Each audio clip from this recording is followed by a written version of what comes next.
नमाज में वसवसे बहुत आते हैं, कैसे भगाया जाए? देखो, नमाज में वसवसे अगर इस तरह के आ रहे हैं ना, वसवसे दो तरह के होते हैं। बाल लोगों को तहारत यानी नापाकी का वसवसा शुरू हो जाता है कि पता नहीं हवा तो नहीं खारिज हुई है, पेशाब का कतरा तो नहीं निकला। तो उसके बारे में सही हदीस है कि जब तक 100% यकीन ना हो वुजू टूटने का, उस वक्त तक यही समझा जाएगा कि वुजू बाकी है। अब जो वसवसे का मरीज है उसको ये शुबा होता है पता नहीं मुझे 100% यकीन हो रहा है कि नहीं हो रहा है। तो उसका उलमा ने हल लिखा है कि अगर आप कसम उठा के कह सके ना, कोई उस वक्त पूछे कि भाई आपकी हवा खारिज हुई है या पेशाब का कतरा निकला है, तो आप कसम उठा के बोले अल्लाह की कसम हवा खारिज हुई है, तो ये इसकी अलामत है आपको 100% यकीन है। यानी अगर आप कसम उठा सकते हो तो कहा जाएगा कि वुजू टूटा है। लेकिन जो वहमी है ना, वो कहेगा पता नहीं मैं कसम उठा सकता हूं कि नहीं उठा सकता। ये भी होता है। अगर कोई इस वक्त मुझसे पूछे तो मैं क्या कसम उठा सकता हूं, तो याद रखो अगर आपको इसमें डाउट हो रहा है इसका मतलब है आप कसम नहीं उठा सकते। क्योंकि जब आदमी को यकीन होता तो कहते अभी रात का वक्त है ना, मैं आपसे पूछूं भाई जोहर है या रात है, तो आप कसम उठा के फौरन, कोई कितना ही वहम का मरज हो, आप कसम उठाने में हिचकिचाओगे नहीं। तो अगर ये हो रहा है पता नहीं कसम उठा सकता हूं, तो ये इसकी अलामत है कि आप कसम नहीं उठा सकते और आपका वुजू नहीं टूटा। फिर ये फिक्र ना करें कि हकीकत में हवा खारिज हुई है नहीं हुई है, बस अल्लाह उसके रसूल ने जब कह दिया कि आपका वुजू बाकी है तो वुजू बाकी है। दूसरा वसवसा तजवीद का होता है। अल्हम्दुलिल्लाह को अल्हम्दु पता नहीं हा हलक से निकल रहा है कि नहीं निकल रहा, ये भी होता है। इतनी जोर जोर से पढ़ते हैं कि साथ वाले के लिए नमाज पढ़ना मुश्किल हो जाता है। तो ऐसे वसवसे के मरीज को चाहिए बस जल्दी से पढ़ लिया करे। किसी ने बड़ा अच्छा मलफूज भेजा हजरत डॉक्टर अब्दुल हई रहमतुल्लाह अलैह का, कि उनके पास एक शख्स आया और कहने लगा मेरे तो सर्दे ही बेकार हैं, मेरी तो नमाज ही बेकार है, नमाज में दिल ही नहीं लगता और वसवसे आते हैं, पता नहीं कहाँ तवज्जो होती है, ऐसी नमाज का क्या फ़ायदा, ऐसे सर्दों का क्या फ़ायदा। उन्होंने कहा ये जो तुम अजीब सी और अजीब से सर्दे कर रहे हो जिसमें तुम्हें वसवसे आ रहे हैं, क्या ये सर्दा मुझे कर सकते हो ऐसा सर्दा? उन्होंने कहा नहीं, ये तो नहीं कर सकता। कितनी क्या प्यारी दलील थी। उन्होंने कहा इसका मतलब है कि ये वही सर्दा है जो सिर्फ किसके सामने होगा? अल्लाह के सामने। इसका मतलब ये कबूल हो रहा है, तभी ये किसी और के सामने नहीं हो सकता।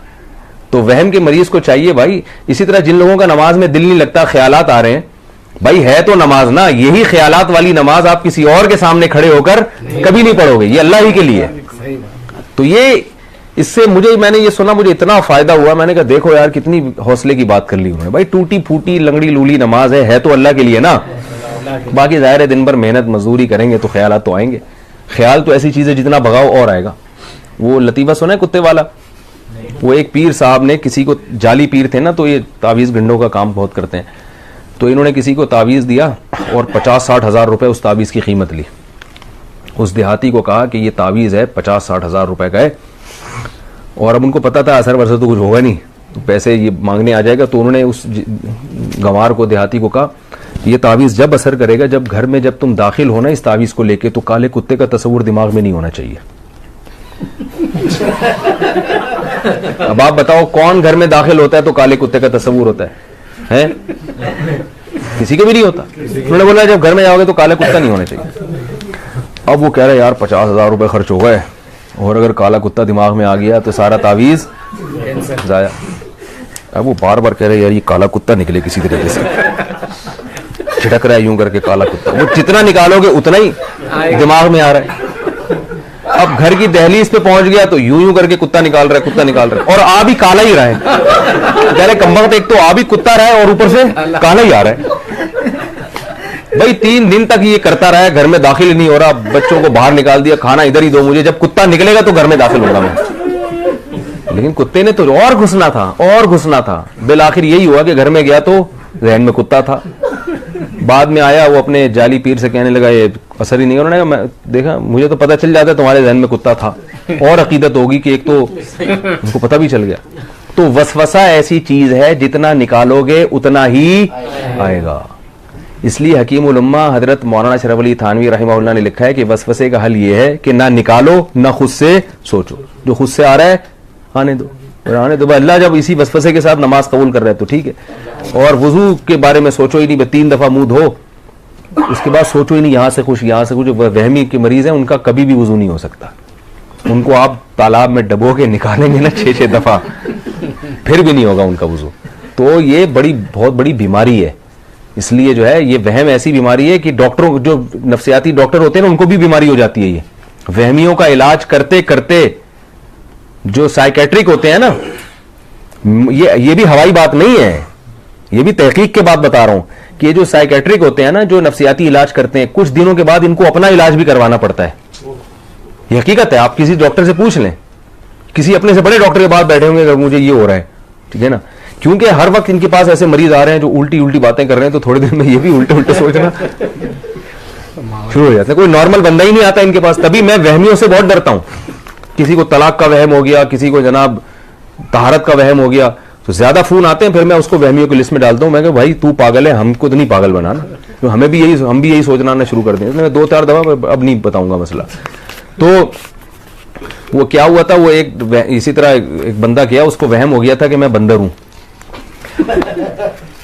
तो वो डॉक्टर साहब के पास गया, डॉक्टर साहब मुझे वहम है कि मैं बंदर हूं। डॉक्टर ने कहा पंखे से नीचे उतर के तो बात करूंगा ना भाई मैं। तो वो एक और है ना कि एक डॉक्टर, एक आदमी, उसको 1 के 2 नजर आते थे। डॉक्टर के पास गया कि मुझे 1 के 2 नजर आते हैं, कोई इलाज बताएं। डॉक्टर ने कहा आप तीनों को ये बीमारी है क्या? आप तीनों आदमी को ये बीमारी। तो बाज़ दफा डॉक्टर खुद उसमें मुब्तला होता है। तो वहम का इलाज खुद ही कर सकते हैं भाई। वो क्या है कि वहम को लिफ्ट ना कराएं।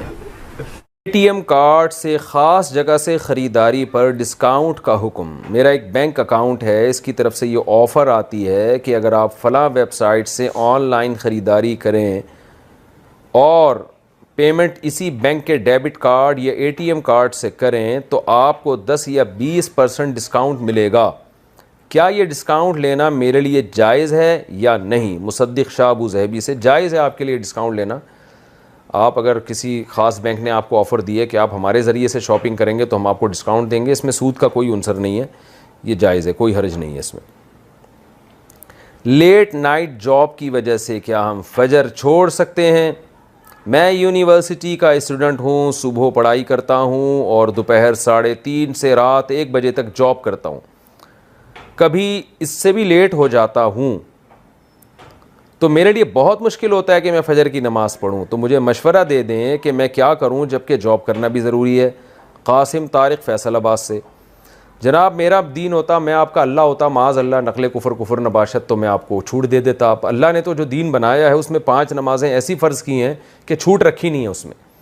तो आप अलार्म लगा के सोया करें, तेज़ अलार्म, और फजर के लिए उठ जाया करें। भरपूर तरीके से आपने अलार्म लगा दिया, अपने कान के करीब रख दिया, फिर भी आँख नहीं खुली तो फिर लैसा फिन नौमी तफरीत, फिर आपका कसूर नहीं है, अल्लाह माफ़ कर देगा। जैसे ही आँख खुले फिर उस वक्त फ़जर पढ़ लें। लेकिन फ़जर की नमाज़ छोड़ना आपके लिए जायज़ नहीं है, इस उज़र की बेस पे किसी के लिए भी जायज़ नहीं है। तो 5 नमाज़ें ये इस्लाम का रुकन है, इनमें छोड़ने का ऑप्शन किसी मुसलमान के पास नहीं है। लिहाजा जैसे आपके लिए कमाना ज़रूरी है, बिल्कुल उससे भी ज़्यादा आपके लिए नमाज़ पढ़ना भी ज़रूरी है। तो इसलिए आप अपनी जान पे रहम खाएं। क़यामत के दिन जो सबसे पहला हिसाब व किताब होगा वो नमाज का होगा। तो आप अलार्म लगा के सोया करें, उठ के नमाज़ पढ़ें, मस्जिद में जाएं, जमात से नमाज़ पढ़ के आके दोबारा सो जाएं। इसमें क्या हरज है? कुछ दिन तक नींद डिस्टर्ब होगी, उसके बाद आदत हो जाएगी आपको। पेशाब रोक कर नमाज पढ़ना जायज़ है। यहाँ यूनान में काफ़ी ठंड होती है, अक्सर एक वज़ू से 2-3 नमाज़ें पढ़ने की कोशिश होती हैं।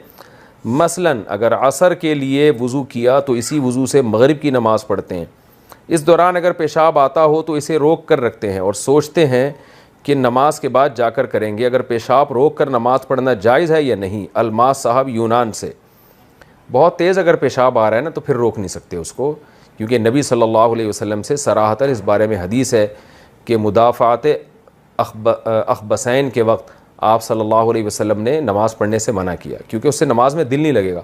हल्का फुल्का आ रहा है वो तो 24 घंटे हर आदमी को थोड़ा बहुत मसाने में पेशाब तो होता ही है, वो थोड़ा यानी हल्का फुल्का है, प्रेशर ज़्यादा नहीं है। आप समझते हैं कि नमाज में दिल लगा रहेगा मेरा, बार बार पेशाब की तरफ तवज्जो नहीं जाएगी नमाज में, तो फिर आप रोक के नमाज़ पढ़ सकते हैं। लेकिन अगर प्रेशर से आ रहा है तो फिर आप वज़ू कर लें, पेशाब करके दोबारा वज़ू कर लें।